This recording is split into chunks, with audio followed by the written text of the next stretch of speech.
BionicDance is filmed in front of a live studio audience. Ladies and gentlemen, I always hear that atheists are the reasonable ones. At least they claim to be. They say they're the beacons of reason. They're the brights. They're the ones that follow reason. Whereas us Christians, we're the ignorant ones. Well, let me ask you this. Which side gathers evidence, information, and uses logical analysis and testing to reach their conclusions, and which side figures faith is enough? By definition, lacking data is ignorance, and it's the atheists who seem to feel the need to correct that deficit. Let's do this.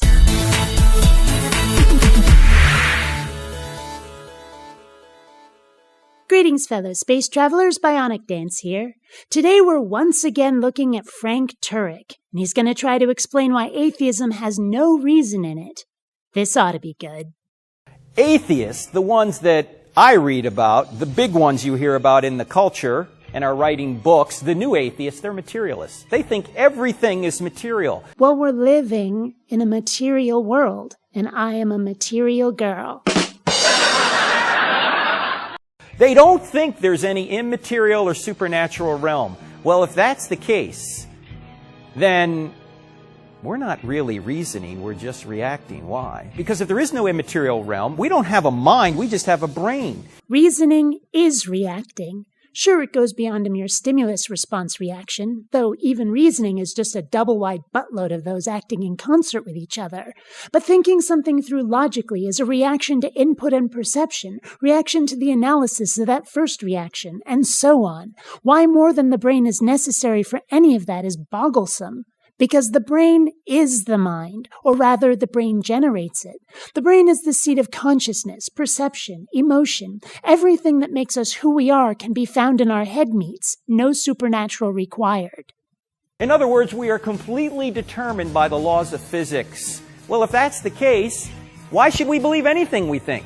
Why should an atheist believe atheism is true if the reason he thinks atheism is true is because the laws of physics have determined that he would think it was true? That cuts both ways. Why should you think religion is true if your gray matter made you think so? What it comes down to is this. Logic and reason are survival traits. You don't have those, you're going to get killed and eaten by the next creature that does. And the only one I want eating me is a girlfriend. So why should we believe something? Answer, we shouldn't. Instead, we should try to know it by gathering facts and using those survival traits to figure out what is most reasonably the case. You see, I am an Apistevist, one who does not use faith as the basis for knowledge claims. I might extrapolate from known data to form tentative conclusions that are vulnerable to new data and analysis, but you're not ever going to hear me say I know something to be factually true because, and I quote, I feel it in my heart. The closest you'll ever hear me say to that will be in the context of interpersonal relationships, and even then it's as subject to reanalysis as any more empirical claim. So why should I think something is true just because my skull cheddar says I should? 'Cause done right, it might just save my ass from lurking danger just around that next corner. You see, the problem with materialistic atheism is it has destroyed all tools necessary to be reasonable. And which tools are those exactly? Faith, feelings, fanaticism, fear of hell, fact-free fundamentals from foreboding fatalistic foretellings of frightening fates? 'Cause I don't think I've ever heard dogma or its followers say much that sounded like a way of considering the world that actually held up against critical examination. And that includes the existence of a spiritual realm. In fact, the entire argument seems to be little more than saying materialism just doesn't feel right. So it must not be, facts be damned. And for someone who claims to have reason on his side, that's a swing and a miss there, big guy. Ironically, the people who are most reasonable in my judgment Hands up if you think that's a reasonably unbiased place from which to start. Are those that believe in an immaterial realm and believe that we have free will and believe we're not determined by the laws of physics. And those people are called theists. And more specifically, many of them are called Christians. Nah, you don't have an agenda at all. The very soul of objectivity you are.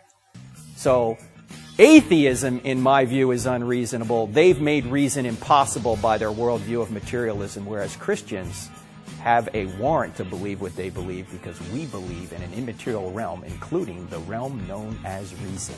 Reason is a realm now? What, when you've got a lot of thinking to do, you reach into the logic dimension and pull off a hunk of ration bran for your noggin engine to chew on while you're mulling things over?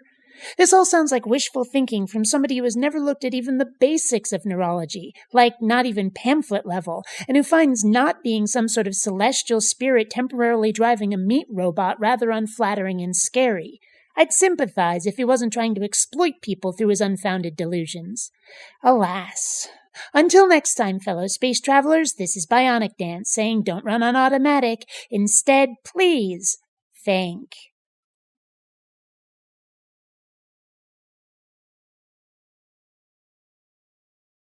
Not rating and subscribing has been found to cause obesity, acne, and male pattern baldness in laboratory rats.